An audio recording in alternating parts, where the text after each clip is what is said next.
Bonjour. Alors ici, on va parler de l'accroche. Éric, on vous connaît sous le nom de Monsieur Taupe, mais on découvre aussi, parfois, que vous avez été ténor d'opéra, acteur et mannequin avant d'en arriver là. Comment Exact. passe-t-on d'une scène ou d'un podium à creuser la terre ? Eh bien, ce sont des opportunités qui m'ont été offertes et que j'ai saisies au vol. C'est le cas de le dire, puisqu'à un moment donné, après avoir arrêté de chanter à 35 ans, je suis devenu fauconnier professionnel. J'ai d'ailleurs travaillé 2 saisons à Paradisio, et puis j'ai pris ensuite la relève du fauconnier de l'hôpital Erasme à Bruxelles, à Erasme. Et le professeur Lejeune, à l'époque, m'a engagé pour chasser les volatiles autour de l'hôpital, pour éviter les risques aviaires avec les hélicoptères médicaux qui ramenaient les blessés de la route ou les sauvetages en mer. Alors, on me demandait souvent comment nourrissez-vous vos rapaces, parce que j'avais des faucons, des autours. Je donnais les poussins qu'on achetait en Flandre, congelés. Et afin de donner un beau plumage à mes oiseaux, une belle colorimétrie au plumage de mes oiseaux, je donnais de temps en temps des rats ou des taupes pour leur donner autre chose à manger. Et c'est ainsi qu'on m'a demandé progressivement, tu ne viendrais pas piéger les taupes chez moi? Alors au début, je commençais avec une taupe, 10 taupes, 100 taupes. Je demandais un prix à la taupe, au mois, à l'année, et j'en ai fait une profession que je gère toujours actuellement. Alors aujourd'hui, Éric, quand vous vous présentez, quelle facette de vous mettez-vous en avant en premier ? Le piégeur, l'artiste ou l'étonné ? Alors, la plupart des gens, même dans ma famille, me considèrent comme un artiste complet. J'ai fait de la danse classique lorsque j'étais à l'opéra à Liège. Je suis passé de choriste à soli ensemble. J'ai fait une carrière de soliste. J'ai chanté Mariano, j'ai chanté les opérettes. Et lorsque j'ai cessé de mon activité de chanteur lyrique, classique, je suis devenu fauconnier. Je me suis lancé à corps perdu dans cette nouvelle opportunité qui s'est offerte à moi. J'ai suivi des formations en Angleterre, notamment dans le sud de l'Angleterre, chez le frère de la princesse Diana. Et sur le domaine, j'ai appris à gérer les rapaces et à en faire une profession fructueuse, puisque j'ai réussi à en faire un métier. Et de là découle mon activité actuelle. Monsieur Taupe est venu plus tard, début des années 2000, où il a fallu relancer un site internet qui était devenu médiocre. Il n'y avait plus assez d'activité sur le site pour le mettre en valeur, en avance. Et quelqu'un a eu l'idée géniale de créer un site et de créer un personnage, Monsieur Taupe, et le succès a été immédiat. Si vous deviez résumer en une phrase le fil rouge qui relie ces différentes vies, quelle serait-elle ? Alors, probablement le fait que j'étais un lecteur assidu de Science et Vie dans mon enfance. J'étais HP, donc toujours avec les adultes, jamais joué avec les enfants, toujours mis à l'écart. J'étais un peu harcelé à l'école, enfin un peu beaucoup, à l'armée aussi, jusqu'à ce que je découvre que je n'avais pas besoin de tout ce monde autour de moi pour réussir ma vie privée et ma vie professionnelle. J'ai fait des choix qui se sont avérés être des bons choix, puisqu'actuellement, à l'approche de mes 65 ans, je suis enfin ce que je souhaitais depuis toujours, une maison, une famille, un petit domaine, et j'ai une activité qui remplit pleinement mes attentes. J'aime ce que je fais, j'aime mon métier, je suis quelqu'un de très passionné lorsque je me lance dans une aventure. Alors ici, on va parler de l'homme derrière le nom, et je vais laisser Yann te poser des questions. D'accord. Alors, le public voit Monsieur Taupe, mais qui est Éric Alquemade quand il est seul, son chapeau, son nom de scène, son sobriquet? Eh bien, contrairement aux apparences, je suis quelqu'un de très timide. Et c'est ce qui me pousse parfois à être extravagant, à parler fort, mais ça c'est une déformation professionnelle, puisque j'ai chanté pendant près de 20 ans au-dessus d'un orchestre, donc il fallait développer les cordes vocales. Et c'est parfois ennuyant. Quand je me retrouve parfois dans un restaurant, dans un lieu public, on me demande de baisser le ton. C'est parfois vexant, mais je peux comprendre tout à fait, c'est une déformation professionnelle. Qui suis-je vraiment? Je suis quelqu'un de timide au départ. Lorsqu'on me prend du bon côté, je suis très fidèle en amitié, en amour aussi. Je ne cours pas à gauche, à droite. Et je l'ai fait par le passé. Je me suis marié à 45 ans, donc j'ai fait ma vie, voilà. Et les choix sont faits et je m'y tiens. Il n'y a pas de coup de canif, voilà, après 20 ans de mariage. Et ma vie est réussie. J'ai de la mélancolie avec mon métier de chanteur, parce que je vois tous mes collègues qui ont fait des carrières internationales, mais c'était un choix de ma part. Je ne voulais pas vivre sur un siège d'avion ou dans un train TGV chaque jour à une chambre d'hôtel différente. J'ai fait un choix. À propos de la scène, vous avez connu la scène, le public, l'image. Qu'est-ce qui vous manquait le plus en tant qu'artiste, que vous avez retrouvé ou perdu dans votre vie actuelle? Alors ici, j'ai développé une activité économique. Lorsque je chantais, j'étais considéré comme artiste à temps plein. Donc, le but n'était pas de gagner de l'argent. Ça sortait de mes tripes. J'avais un besoin de chanter. Ça venait vraiment de mes tripes. Je n'ai plus ce besoin. J'ai tout donné, artistiquement parlant. J'ai chanté pendant de très nombreuses années et je n'éprouve plus ce besoin. Et ce que je fais actuellement est dans un but mercantile. Mais ça me permet de vivre décemment. Et quand je vois autour de moi tout s'effondrer, les gens qui perdent leurs emplois, les gens qui sont au chômage, au CPS, je me dis, ouf, j'ai réussi à m'accrocher à la barque et à continuer à naviguer sans chavirer, quoi. Mais c'est une question de volonté et de caractère aussi. L'éducation y joue probablement pour une grande part. Donc, rien ne vous manque? Si, mon papa qui est décédé il y a 4 ans,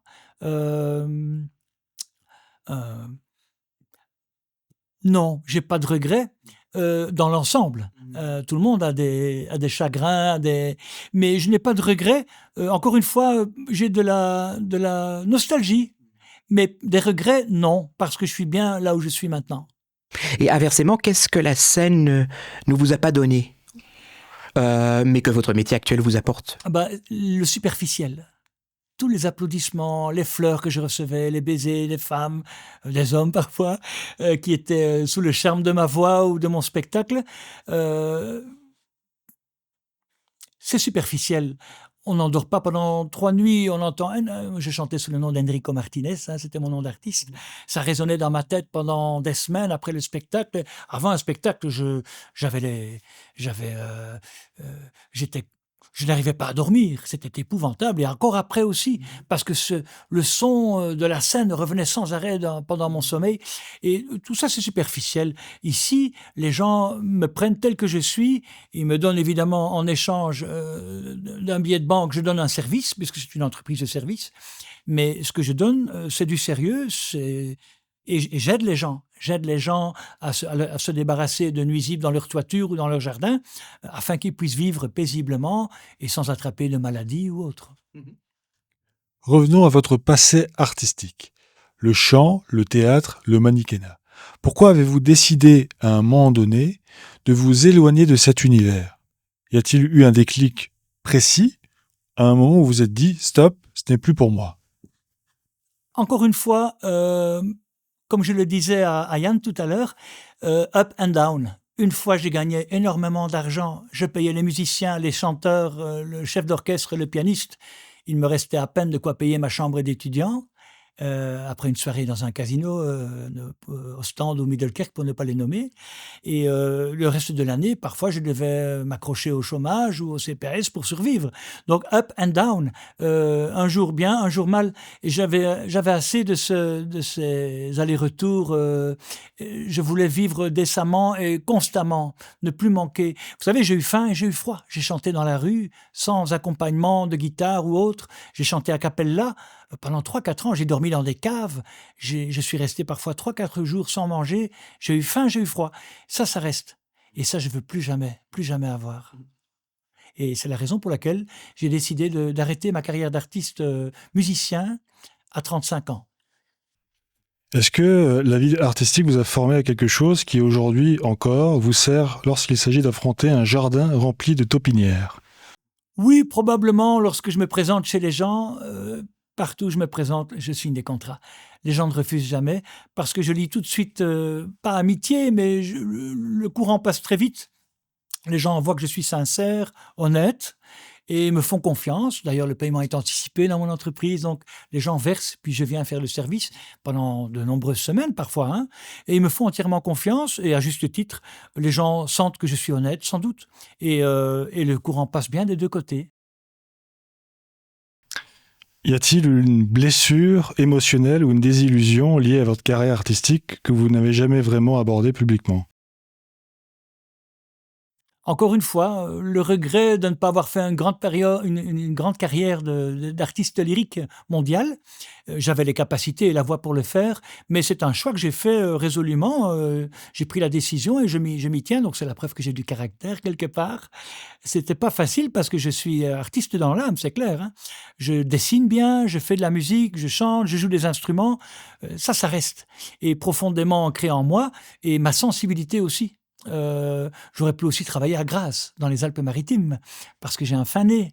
D'ailleurs, je vais sur ma propriété planter probablement des truffes bientôt, des arbres truffiers, afin de récolter le peu que je peux pour servir les restaurants étoilés de la région wallonne.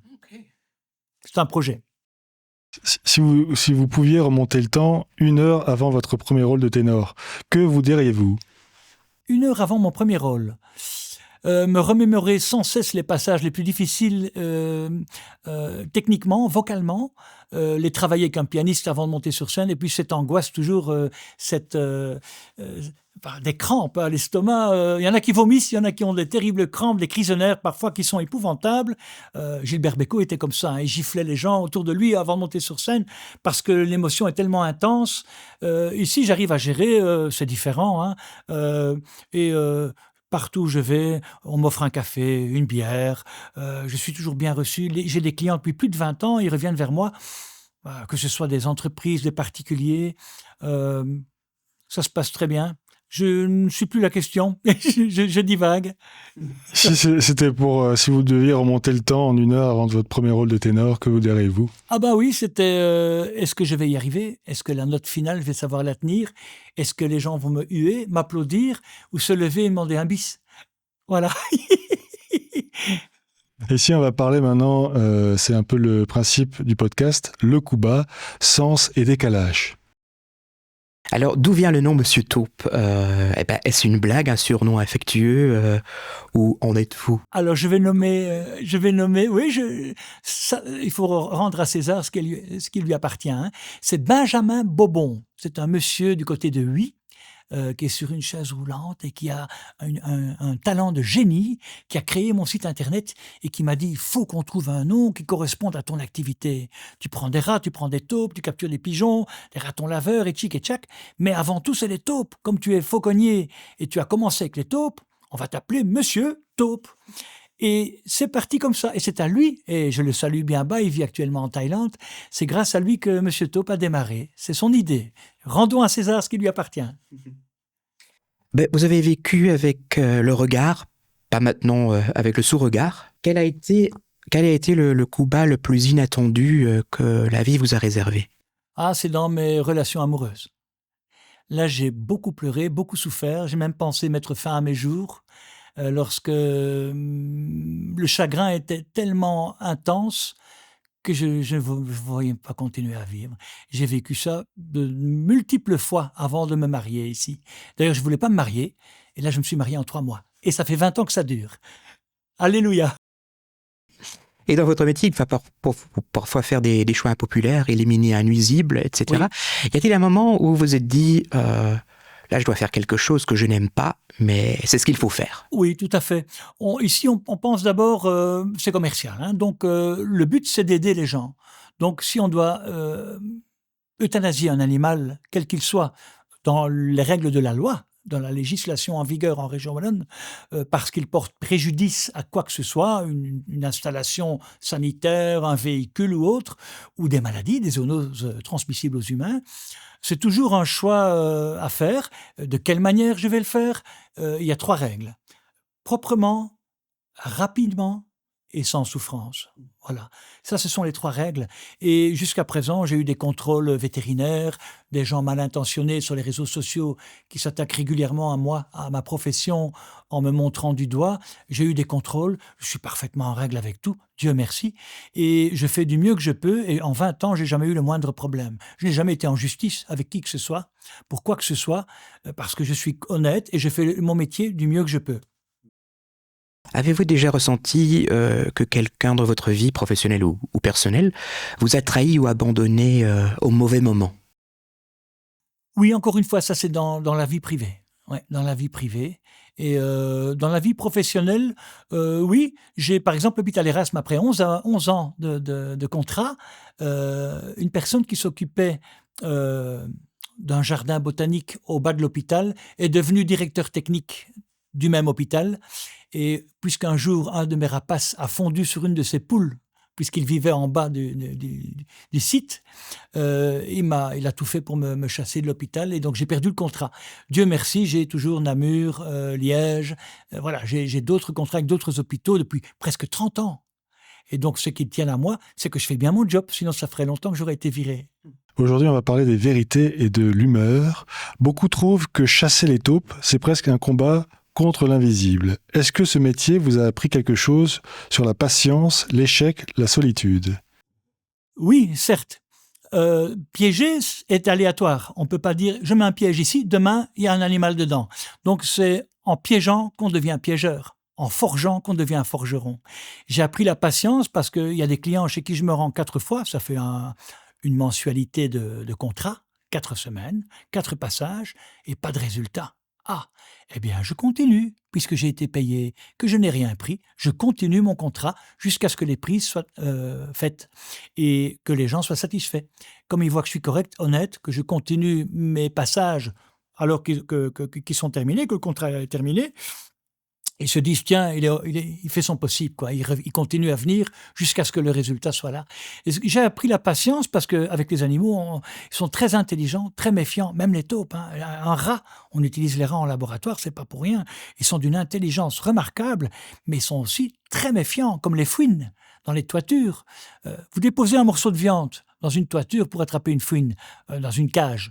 Elle n'est pas folle, la fouine. Hein. Si vous prenez un steak, vous le mettez sur l'oreiller, ou dans votre chambre, vous trouvez ça bizarre. Mais si votre épouse dépose le steak sur une assiette dans la cuisine, c'est normal. Donc, quand on piège un animal, c'est pareil. On met les appâts à des endroits logiques.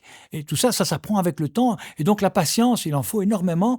Mais j'ai suivi un tas de formations en Belgique et en France pour évoluer dans mon travail, dans mon métier. J'ai d'ailleurs acquis de nombreuses références et de nombreuses brevets et diplômes qui m'ont permis jusqu'à présent d'être toujours au top pour la clientèle. Oui.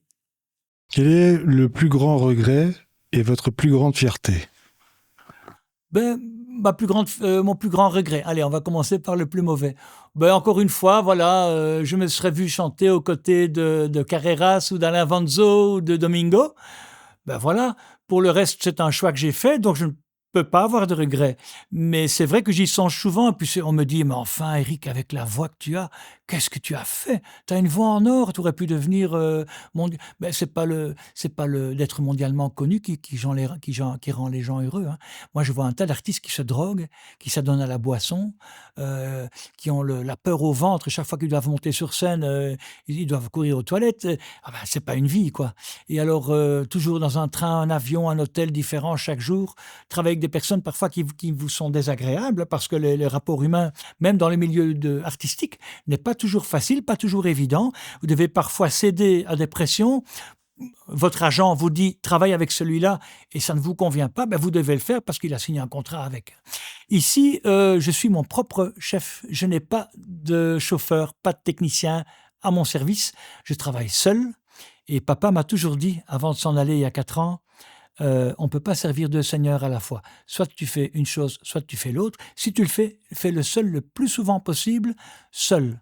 Toujours peur d'être doublé, d'être volé, d'être parasité par quelqu'un que je prendrais en main, en charge, et qui aille dans mon dos chercher ma clientèle en offrant un prix plus attractif, en offrant un moins bon service, puisque avec moindre capacité professionnelle. Voilà, ce qui me chagrine le plus, que je ne sois pas devenu un grand ténor, mais j'ai quand même fait mes preuves, donc à l'intérieur de moi, je sais ce que je vaux. Et ici, ma réussite, ma plus grande fierté, d'avoir construit avec l'aide de Benjamin Monsieur Taupe et d'être entouré de gens très professionnels pour ma comptabilité, pour mes sites internet. Je salue Jean d'Alessandro et Myriam d'Alessandro à Liège pour la création et tout ce qui est donc technique autour du personnage de Monsieur Taupe sur les réseaux sociaux. quel qu'il soit. Et ma plus grande fierté, c'est d'arriver à gérer tout ça comme un grand, seul, avec une grande continuité, et cela depuis près de 30 ans. Est-ce que l'on apprend en chantant sur scène vous aide à faire face aux yeux étonnés quand vous dites votre métier aujourd'hui ? Ah non, les gens font souvent « Ah, c'est ça votre voix !» Au téléphone, je pensais que c'était une dame ou une jeune fille, parce que la voix est aiguë chez le ténor. Ou alors, maintenant ça va mieux avec l'âge, mais quand j'étais plus jeune, on me disait « Bonjour mademoiselle, bonjour madame, je vous téléphone au sujet de... » Au début, ça fait rire, après, bon. Mais j'ai beaucoup appris sur scène, oui, parce qu'en écoutant les autres chanter, en les voyant se mouvoir sur scène, du côté jardin au côté court, on s'aperçoit qu'on peut apprendre des autres. Donc, il faut vivre en communauté sur scène pour puiser l'énergie chez l'un et chez l'autre et arriver à donner quelque chose, le meilleur de soi-même sur scène face au public. Oui. Si demain, quelqu'un vous demandait à quel point vous êtes Monsieur Taupe dans votre vie quotidienne, que répondriez-vous ? Alors, beaucoup de gens ont des difficultés à m'appeler Monsieur Alkemade. C'est mon nom de famille, c'est hollandais, Alkemade. Et lorsque je me présente sous le pseudonyme de Monsieur Taupe, ça fait sourire les gens, et ça c'est très agréable, bien que je ne sois pas humoriste professionnel.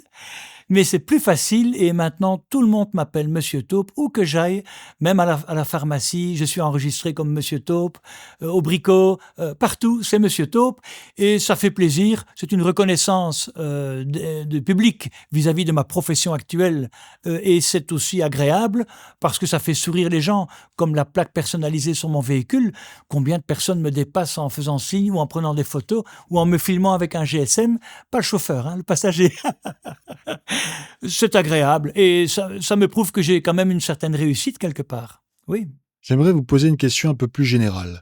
Vous intervenez notamment pour les taupes et d'autres animaux. Mais concrètement, en quoi consiste exactement votre métier ? Pourriez-vous expliquer votre fonction plus précisément ?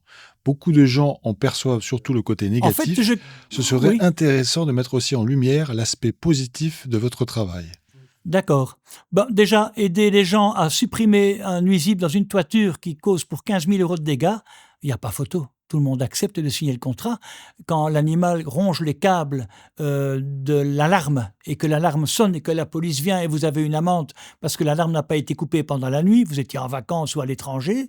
Quand vous devez remplacer pour 5 000 € l'isolation de votre toiture qui est imprégnée d'urine et de fientes d'animaux, de rats, de fouines, autres, moi, j'invite les gens à se renseigner correctement avant de porter préjudice en racontant n'importe quoi, parce qu'actuellement, avec les animaux, les gens deviennent un peu zinzin, ça dépasse les normes. On tombe dans l'animalisme, l'extrémisme de gauche, et c'est pas bon. Et il faut se rendre compte d'une chose, on a traversé une crise sanitaire il y a peu de temps, la fameuse Covid, c'est aussi dû à des animaux, que ce soit maintenant un pangolin ou une chauve-souris, il s'agit d'une zoonose qui s'est transmise à l'homme et qui s'est propagée dans le monde entier, qui a fait des millions de morts. Donc, moi, je rigole pas avec ça. Mon travail, il est utile, et c'est ça qui me fait tenir aussi. Les gens ne s'en rendent pas compte, mais grâce à mon travail, j'évite la propagation des zoonoses. Que ce soit des pigeons, des rats. Les taupes, elles s'invitent dans les galeries. Elles, avec leurs pattes, leurs griffes, elles rongent les racines et les bulbes, elles apportent des maladies aux plantes, parce que ce ne sont pas des rongeurs, elles sont insectivores. Mais une fois que les galeries sont réalisées, elles sont empruntées par des mulots, des campagnols, des rats, des rongeurs. Et eux propagent la leptospirose et vont ronger les racines, les bulbes et même l'herbe qui jaunit sous vos pieds. Lorsqu'ils rentrent dans les caves, les dégâts sont considérables. Les véhicules, combien de fois ne suis-je pas intervenu, même auprès de grosses sociétés comme Belgacom ou autres, pour venir capturer des rats dans les véhicules parqués, des centaines de véhicules de la Poste à Charleroi, dont on soulevait le capot et c'était infesté de rats. Parce qu'il y avait 2 bergers allemands qui surveillaient la flottille de véhicules et qu'on donnait sans arrêt des croquettes aux chiens et qu'on ne retirait pas les gamelles après le repas. Donc les rats venaient pendant la nuit se nourrir et s'étaient dispersés sur l'entièreté du site. Donc là, j'ai eu des succès, mais c'est pour vous dire que le travail est important.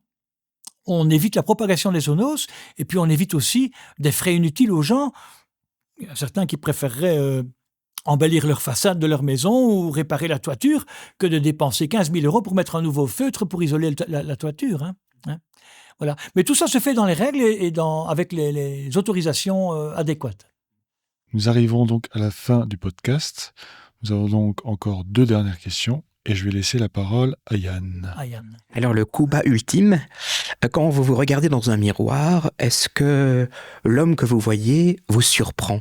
Ou est-ce que c'est lui qui vous a surpris? Voilà. Ah bien, je trouve que j'ai pas beaucoup changé, parce que lorsque j'avais 25 ans, j'étais déjà dégarni. Par contre, je me vois pousser des rides à gauche, à droite, ce qui est logique à mon âge, mais quand je demande autour de moi ou que les gens me font la réflexion, quoi? Vous avez presque 65 ans, mais je pensais que vous en aviez 50 ou 55. Donc tout le monde me dit je fais 10 ans plus jeune. C'est probablement parce que j'aime mon métier, je vis maintenant sainement, je vis dans la plénitude, je ne manque plus de rien. Et probablement ça aide à me sentir bien, et mon corps et mon esprit, et probablement physiquement, ça s'en ressent. Donc quand je me regarde dans le miroir, je suis pas trop... je suis fier de moi quand même, ouais. Et une dernière question, est-ce que vous êtes heureux? Oui, mais qui peut dire qu'il est heureux pleinement? Il y a toujours ceci, cela, mais dans l'ensemble, oui, je vois d'où je viens, vous savez, je vois d'où je viens, et comme je le répète encore une fois, j'ai eu faim, j'ai eu froid, je viens de la rue, et voir où je suis maintenant, ça me satisfait, et ça me comble de bonheur intense intérieurement, en me disant j'y suis arrivé, je suis pas tombé dans l'alcool, ni dans la drogue, ni dans la prostitution masculine ou quoi que ce soit, parce que j'ai tout vécu dans la rue. Voilà. Et j'ai réussi grâce à mon caractère, aussi à mon éducation. Jusqu'à mes 16 ans, ma mère m'a quand même éduqué d'une manière très stricte. Il n'était pas question de courir à minuit ou 2 heures du matin dans la rue comme les gamins maintenant à Anderlecht ou à Molenbeek, pour faire des bêtises. Donc, l'éducation, c'est une chose. Alors, mon père, c'était très strict, très dur. Et lui, il m'a appris à travailler, par contre. Me lever à 3 heures, 4 heures du matin, pas de problème. Au début, c'était pour aller chercher des plantes à Villevort, le long du canal, au Crier, et d'aller au marché à 6 heures du matin à les revendre. Et maintenant, c'est parfois me lever à 4 heures du matin pour aller attraper des ratons laveurs du côté de la frontière française, et sur des contrats qui durent 1 mois. Donc, il faut être fit, il faut être en bonne santé. Je dois parcourir sur 1 hectare, sur 120 hectares là-bas. Je dois quand même faire le tour du lac. Il faut un physique extrêmement costaud. Il faut, avec une brouette, une arme. C'est pas évident du tout. Et donc, il faut être fit. Donc, la nourriture, là, il faut manger sain. Je ne fume pas, je bois comme tout le monde, mais raisonnablement. Et je pense que être en bonne santé, automatiquement, ça suit. Ça suit. Le reste suit. L'équilibre est là. C'est ça qui est important. Et le reste, ma foi, demain est un autre jour. Wait and see. Merci beaucoup. Avec grand plaisir. Un tout grand merci à toi, Eric, pour ta participation. Avec grand plaisir. C'est moi qui vous remercie de m'avoir invité sur votre plateau, et au plaisir. Merci beaucoup. Merci.